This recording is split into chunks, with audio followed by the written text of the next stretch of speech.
In 1494, Europe's most powerful banking house collapsed. A mob stormed its headquarters in Florence, and the family behind it fled the city overnight. For 100 years, the Medici Bank had financed popes, lent to kings, and helped fund the Renaissance. It was not destroyed by one thief or one bad year.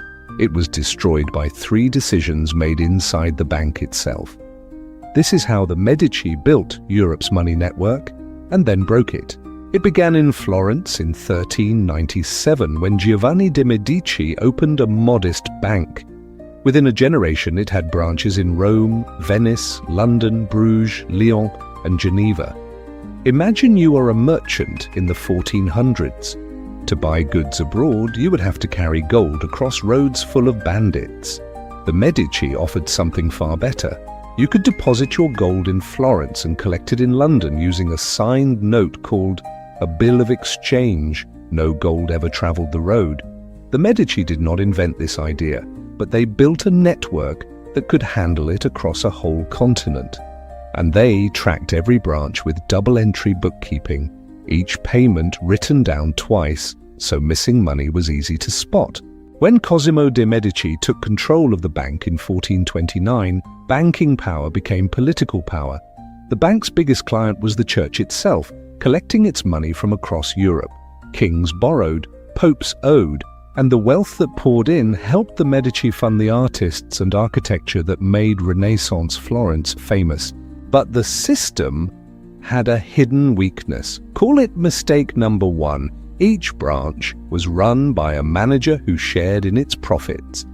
So managers had every reason to lend aggressively. If a loan worked, the manager took his cut. If it failed, Florence quietly ate the loss. Mistake number 2, their most powerful clients were the most dangerous. The London branch lent huge sums to King Edward IV of England. Bruges lent to the Duke of Burgundy. When a ruler simply refuses to repay, no court on earth can force him. Those loans went bad, and by around 1480, the London and Bruges branches had already collapsed. For years, Florence hid the damage and propped up what was left. Later, Medici heirs lacked Cosimo's discipline and drained the bank for politics and luxury. Then, in 1494, France invaded Italy. The Medici lost control of Florence. A mob sacked their palace, the family was expelled, and whatever remained of the bank was seized. The slow collapse was finally complete. So what really killed it?